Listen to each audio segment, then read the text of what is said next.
Christmas speeches by monarchs have long become part of European traditions, bringing not only warm greetings but also important news from royal households during the festive season. Last year, all attention was focused on Denmark, where Queen Margrethe announced her abdication on New Year's Eve. This decision, made during a solemn televised address, surprised the country and observers worldwide, as there were almost no official signs of impending changes. However, now, a year later, we are witnessing another historic step in one of Europe's royal families. This time, the speech concerns Luxembourg, where during the Christmas greeting, Grand Duke Henri confirmed his intention to leave the throne. Yesterday's announcement by the head of state elicited an emotional response from the subjects. Although Duke Henri's decision cannot be called entirely unexpected, many did not anticipate that such important news would be delivered precisely during the holiday season. In his speech, he emphasized that he understands the gravity of the moment and considers the chosen time symbolic, as Christmas is a special holiday of unity and warmth, traditionally associated with summing up the past year and planning for the future within royal households. Grand Duke Henri, 69 years old at the time of writing, had hinted at upcoming changes as early as last summer. At that time, he delegated part of his duties to his eldest son, William, officially appointing him as lieutenant and representative of the head of state. Such steps are rarely taken without specific reasons. Typically, this gesture prepares the royal house and the people for a change of power. This move did not go unnoticed. Local media repeatedly featured comments suggesting an imminent transition of the throne to the heir apparent. Shortly before his trip to Belgium, Duke Henri gave an interview to the program Palace Royal, in which he admitted that he has certain thoughts regarding the future of his dynasty and his own role. When asked by the host about when the abdication might occur, he responded evasively, "There are plans. The day will come when it needs to be done, and I intend to resign at some point." It's obvious, however, at that time, the Duke did not provide an exact date, noting only, "Yes, but I won't tell you." Now, looking back, it becomes evident that the final decision had already matured, and Henri was merely waiting for the right moment, which coincided with one of the coziest and most magical holidays, Christmas. The official date of abdication has been set for October 3rd. On this day, Luxembourg will enter a new era as Crown Prince William ascends to the throne and his father officially steps down from his position. It is clear that before that moment, many formalities related to the transfer of state powers and preparations for the coronation must be resolved. Although in Luxembourg, the procedure resembles more of an oath-taken ceremony and a solemn announcement of the accession to the rights of Grand Duke. The heir apparent, 43 years old, is a figure long known in Luxembourg and beyond its borders. As the eldest son of Grand Duke Henri and Grand Duchess Maria Theresa, he was raised in an atmosphere of royal traditions while receiving an education geared towards a modern approach to governing the state. An interesting detail, the heir's lineage blends different cultures, as his mother, Maria Theresa, was born in Cuba, where her family emigrated to Europe. This adds a special color and internationality to the dynasty, becoming a distinguishing feature of present-day Luxembourg, which strives for openness and multicultural development. From an early age, William participated in official events and performed representative duties, gaining the experience necessary for a future ruler.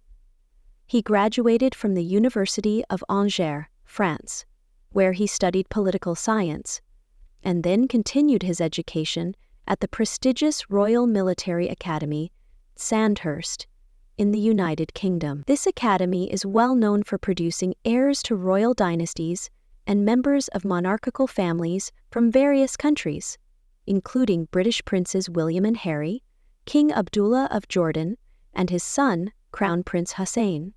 Military training and the study of political sciences have allowed William to gain a deeper understanding of governance principles, combining ceremonial duties with real administrative tasks. Royal dynasties increasingly emphasize the importance of family cohesion and partnership, and the upcoming couple, Grand Duke William and Grand Duchess Stephanie, are no exception. Stephanie de Lannoy, born into an aristocratic family from Belgium, has been actively involved in charitable projects since marrying the heir apparent. She serves as Luxembourg's ambassador for culture and education on an international level. Her style and manner of communication are often compared to some popular European princesses, known for their elegance and friendliness. The couple has 2 sons, Prince Charles and Prince François. While they are currently too young to fully grasp the extent of their responsibilities, it is clear that the status of being the grandchildren of the reigning Rovera monarch and the children of the future Grand Duke imposes certain duties on them. In the coming years, they will be prepared to perform ceremonial functions, participate in international events, and be introduced to the traditions of governance. This marks the beginning of a long journey in nurturing new representatives of the Luxembourg dynasty, destined to uphold the reputation and stability of the country's monarchical institution in the future. William already possesses an impressive resume for someone destined to become a symbol of national unity. In addition to his military and political training, he actively works in several organizations, supporting the development of Luxembourg's economy and social sphere. Among other roles, he is a member of the board of directors of the Kruisberg Foundation, which assists people with disabilities, and serves as the honorary president of the Economic Development Council. This indicates that the new head of state aims to implement modern governance principles, where charity and social responsibility play significant roles. William's main task in the lead-up to the official accession ceremony is to ensure continuity and maintain the trust of his subjects, who are accustomed to Grand Duke Henri's calm leadership style. European royal dynasties often face criticism and questions about the relevance of monarchy in the modern world. However, Luxembourg, like some other small European states, cherishes its historical traditions and views the monarchical institution as part of its national identity. At the same time, the succession does not hinder the country's progress. Many Luxembourg citizens value the stability and unity that royal rule embodies. On the eve of the power transfer, Henri will retain the formal status of head of state, but will effectively hand over most of his functions to William. Essentially, this is a soft transfer of power, allowing the new Grand Duke time to acclimate to his role, while Duke Henri gracefully steps down without haste.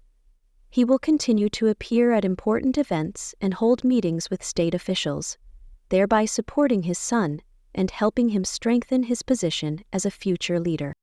William's ascension to power will not trigger a sharp change in Luxembourg's political course.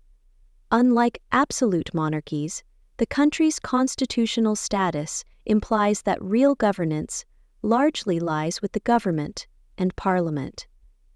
Nevertheless, the Grand Duke retains significant influence over diplomatic relations and certain aspects of domestic policy. Judging by his previous speeches, the young monarch's leadership style will combine respect for age-old traditions with openness to innovations required by modernity and globalization.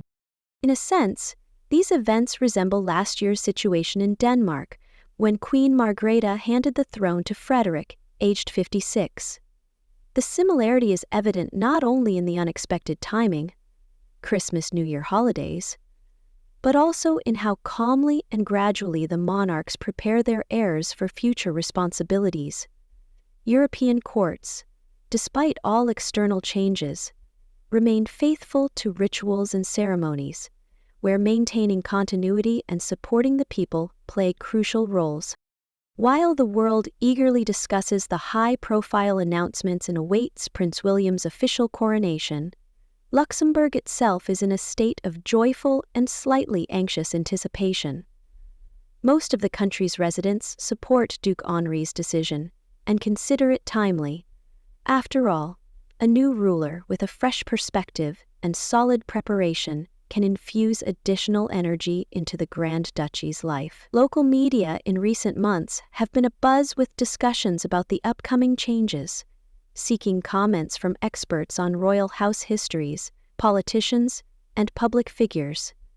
Many agree that this transition will further confirm the stability of Luxembourg's monarchical system, which has deep roots and the ability to adapt with the times. Thus, October 3 will mark a significant milestone in Luxembourg's modern history. Grand Duke Henri, who has given his country many years of service, will officially cede the throne to Crown Prince William. It is already clear that the duchy's future is in safe hands. The heir, with his rich educational and military background, as well as the support of his family and his wife Stephanie, is prepared to bear the responsibilities of the crown. During this transitional period, Luxembourg reminds observers worldwide that even in the 21st century, monarchies can successfully exist and renew themselves, carefully preserving fundamental values and traditions. And while last year's abdication of Queen Margrethe of Denmark became an unexpected gift for journalists and historians, Duke Henri's current action reinforces the trend.